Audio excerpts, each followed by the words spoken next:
आज की सीख में आप सभी साधक भाई बहनों का स्वागत है। मैं जितेंद्र प्रसाद सिन्हा।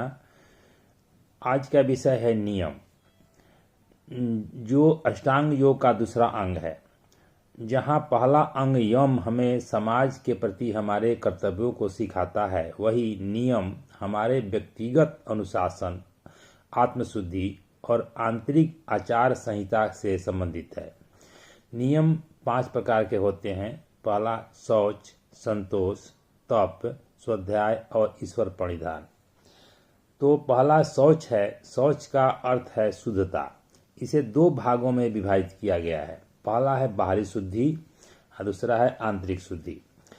तो बाहरी शुद्धि जिसमें शरीर को स्नान कराना, स्वच्छ वस्त्र और सात्विक भोजन के माध्यम से साफ रखना, अपने आसपास के वातावरण को भी स्वच्छ रखना इसका हिस्सा है।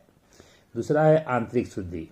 मन से काम, क्रोध, लोभ, मोह और ईर्ष्या जैसे विकारों को दूर करना। विचारों की पवित्रता और सकारात्मकता ही सच्ची आंतरिक शुद्धि है। अब दूसरा आते हैं संतोष। इसका अर्थ है जो कुछ भी हमारे पास है उसमें खुश होना और संतुष्ट होना।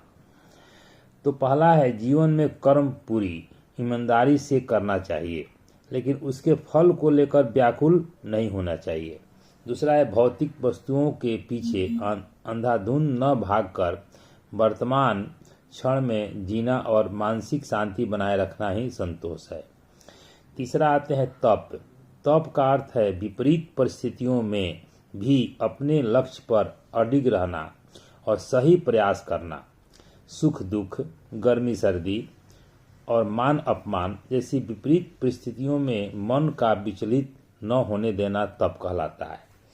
चौथा स्वाध्याय यानी कि आत्म अध्ययन। पवित्र ग्रंथों का अध्ययन, जीवन को सही दिशा देने वाले आध्यात्मिक और प्रेरणादायक साहित्यों को पढ़ना। और दूसरा है आत्मनिरीक्षण।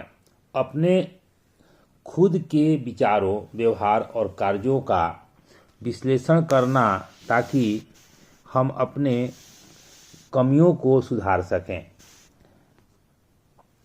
पांचवा है ईश्वर प्रणिधान। इसका अर्थ है अपने सभी कर्मों और उनके फलों को उस परम सत्ता को समर्पित कर देना तथा अपने विचारों और मन को विश्वास और समर्पण के साथ केंद्रित करना। यह हमें आत्मविश्वास और शांति प्रदान करता है। अब इसका महत्व का है नियम का आत्मकल्याण। ये 5 नियम व्यक्ति को मानसिक रूप से मजबूत और भीतर से शुद्ध